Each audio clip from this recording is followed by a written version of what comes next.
What if I told you that everything that you think you know about the coronavirus is a lie? That you are right now witnessing the largest, costliest, deadliest cover-up in world history. Would you believe me? What if you saw hard evidence and you started asking the scary questions? Why don't you watch? Decide for yourself.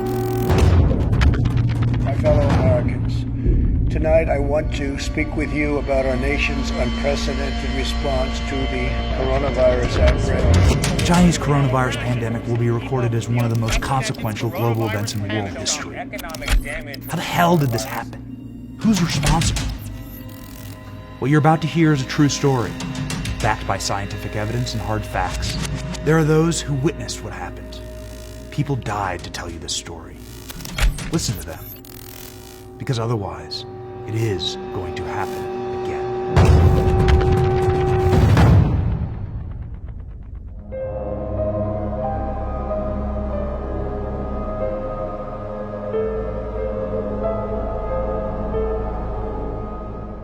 New Year's Eve, tens of millions of people are gathering to celebrate with their families. But in one of China's largest cities, the streets are eerily silent. Wuhan is located in the heart of China and home to more than 11 million people. Word has gotten out that there is a killer on the streets. A unique and deadly virus was spreading through the city's population at a blistering pace, and no one has any idea how to treat it or where it came from. 1 month earlier, an elderly Chinese man was admitted to the Wuhan hospital with extreme difficulty breathing and signs of pneumonia. This is the first case on record of COVID-19. As the month of December pressed on, hospital wards in Wuhan exploded with cases of the unique pneumonia. Chinese doctors and medical staff began to come down with the same symptoms, indicating the terrifying prospect of human-to-human transmission. On December 30th, a Chinese ophthalmologist named Dr. Li Wenlang warned on social media of a respiratory illness ravaging the city. Wenlang was punished and silenced by local communist authorities. In 1 month, Dr. Wenlang would be dead, killed by the virus that had already taken the lives of thousands. The exact number of dead we don't know, and we likely never will. Realizing the disaster on their hands, the Communist Party of China brutally locked down the city of Wuhan. We know the Communist Party of China's secrecy, blame shifting, denial, and inability to act in this pandemic resulted in the deaths of tens of thousands of Americans, hundreds of thousands more around the world, all while decimating the economy. What we don't know is where the virus came from. How did it get here? Why is it so deadly? For clues on these questions, we will go to ground zero in Wuhan, focusing on what Chinese scientists, medical experts, and local officials had to say about this outbreak before the communist government stepped in and silenced them all. Let's start with what we know. There are two elements in this outbreak that have universal scientific consensus. One, the genome sequence of the virus is of bat origin and is specific to a species of bat known as the horseshoe bat. Two, the virus is genetically optimal for human transmission, while most viruses are not. This is what makes it so deadly. So the question is this: how did this specific virus jump from bat to human? The official Communist Party endorsed theory is that the jump occurred at the Hunan seafood wholesale market in Wuhan. However, this theory begins to fall apart when data from the original outbreak is examined. According to Chinese scientific papers published in January, studying the initial outbreak, 1/2 of the original cases had no exposure to the seafood market whatsoever.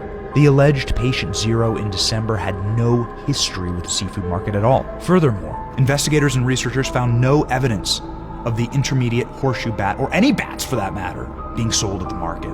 Further research from Chinese scientists showed that bats were never a food source for local residents of Wuhan. In fact, there are no known colonies of the horseshoe bat within 600 miles of Wuhan. The natural habitat for these bats are in secluded, high, dark mountain caves in the south of China. So how did these rare and dangerous animals get into the densely populated city center? For the answer to these questions, we turn to the writings and findings of two Chinese researchers.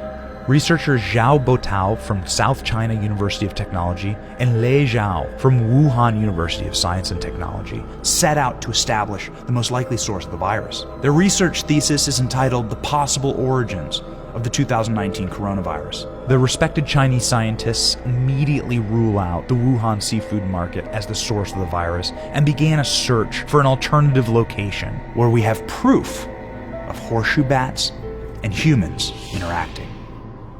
The Wuhan Institute of Virology is a Chinese government-run research center 2 miles from the Wuhan seafood market.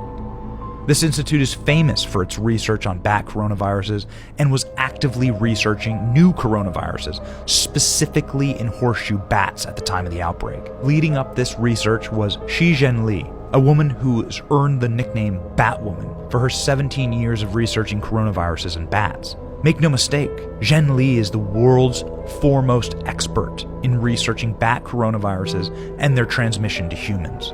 Zhenli's research often takes her into remote caves where the bats dwell in order to harvest them and bring them back to her laboratory in Wuhan. Further analysis of Zhenli's academic publishings show controversial research into synthetic viruses. Shi Zhenli published multiple scientific papers on the creation of the bat coronavirus for the study of cross-species transmission.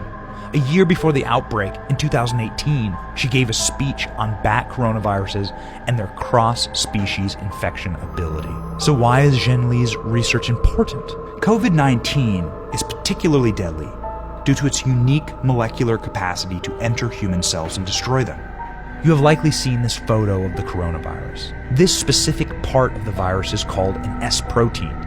These proteins act as the key to unlocking the human cells that they come in contact with, allowing the contents of the coronavirus to enter the cell and destroy it. Zhenli's lab had sophisticated capacities to synthesize viruses for cross-species transmission, often using the S protein. The Epoch Times spoke with noted microbiologist PhD Judy Mikovits and virologist Dr. Sean Lin, who cast extreme scientific doubts on the origins of the virus simply originating organically. Virus now can infect human cell much easier, and that's probably also one of the important reasons contributing to multi-organ failure when people have a very severe disease. So it can spread out in the human body much faster. And so we know that's the pathogenic spike protein that for the original SARS. So now you're allowing that access to human tissues because the spike proteins of the natural evolutionary strains don't infect human cells at all. So that research has been going on at Wuhan and published since 2007. And clearly, if that spike protein from SARS weren't on the new COVID-19 or SARS-2, it wouldn't be able to enter human cells. So again, this is evidence that it couldn't go through the Wuhan seafood market. A job posting on the Wuhan Institute of Virology website on November 18, 2019 asked for scientists to come research the relationship between the coronavirus and bats. On December 24, 2019, as COVID-19 was savaging the population of Wuhan, the Institute posted a second job opening, urgently announcing that they had discovered a large number of new bat viruses and their infection mechanisms that could transmit to humans. At the beginning of the outbreak, Shi Zhenli is quoted openly in the press as wondering, could the virus have come from our lab? The independent Chinese researchers investigating the outbreak noted that scientists in the lab have a history of being infected with bat coronaviruses.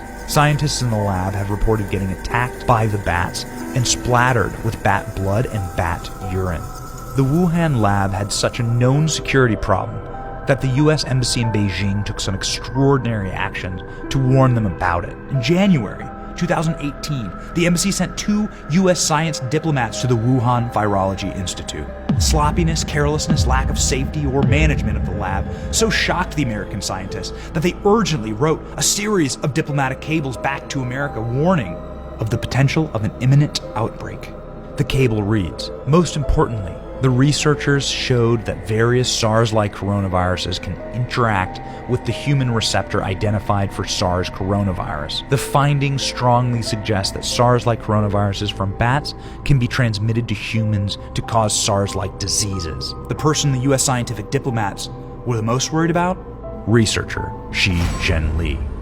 Since the coronavirus outbreak, the Wuhan Virology Lab has experienced extremely unusual behavior. A memo from the Director General of the Virology Institute ordered the silencing of all scientists and researchers on the topic of the coronavirus outbreak or bat studies. The Communist Party then installed the top military biochemical weapons expert to oversee the operations of the lab.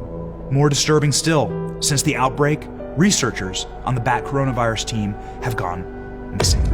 In January, the Beijing News identified Huan Yangling, a researcher at the Institute of Virology, as the suspected real patient zero. Yangling was allegedly the first human to contract COVID-19 during a botched experiment. Mysteriously, Yangling has been scrubbed from the virology lab website, even while other researchers remain. The institute initially denied any knowledge of Huang Yangling, but was forced to retract their denial and admit that the researcher has now unaccounted for. Ultimately, the Chinese researchers studying the origins of the outbreak concluded their thesis by stating, "The killer coronavirus probably originated from the laboratory in Wuhan. Safety levels need to be reinforced in high-risk biohazardous laboratories. Regulations may be taken to relocate the laboratories far away from the city center and other densely populated places." But it's not just these Chinese scientists who are raising suspicions. The UK's Emergency Coronavirus Committee said that it is not a coincidence that the virology laboratory in Wuhan was studying bat coronavirus, and the lab should not be discounted as the possible source of the outbreak. American microbiologist Professor Richard Ebright, a biosecurity expert, warned that the safety levels of the Wuhan lab were woefully lacking. He writes that given the nature of their dangerous experiments, an outbreak in the lab would pose a substantial risk of infection of a lab worker, and from the lab worker to the general public. At the present date, the tide seems to be turning against the Wuhan lab. It is increasingly likely, there is increasing confidence that the virus, COVID-19, started in that Wuhan lab. As of today, says someone in a position to know, there is, quote, almost unanimous agreement in the American intelligence gathering agencies that the virus currently destroying much of the world emerged from a lab in Wuhan. The NIH gives this $3.7 million grant to the Wuhan Institute of Virology. They then advertise that they need coronavirus researchers. Following that, coronavirus erupts in Wuhan. And then what's really troubling to me is that either conspicuously or miraculously, the Wuhan Institute of Virology is able to sequence the virus on January 2nd, but China doesn't admit to the virus existing to January 9th, and then the Wuhan Institute of Virology doesn't release this important scientific information to the world until January 12th. So at best, Americans are funding people who are lying to us, and at worst, we're funding people who we knew had problems handling pathogens, who then birthed a monster virus onto the world. The question is, have you seen anything at this point that gives you a high degree of confidence that the Wuhan Institute of Virology was the origin of this virus? Yes, I have. Yes, I have. Beijing has yet to provide U.S. experts with samples of the novel coronavirus collected from the earliest cases. Several of the doctors and journalists who reported on the spread of the virus have disappeared. The Chinese government, meanwhile, has put a total lockdown on information related to the virus origins. Without this information, we will never understand how the coronavirus pandemic started, or how to prevent the next one.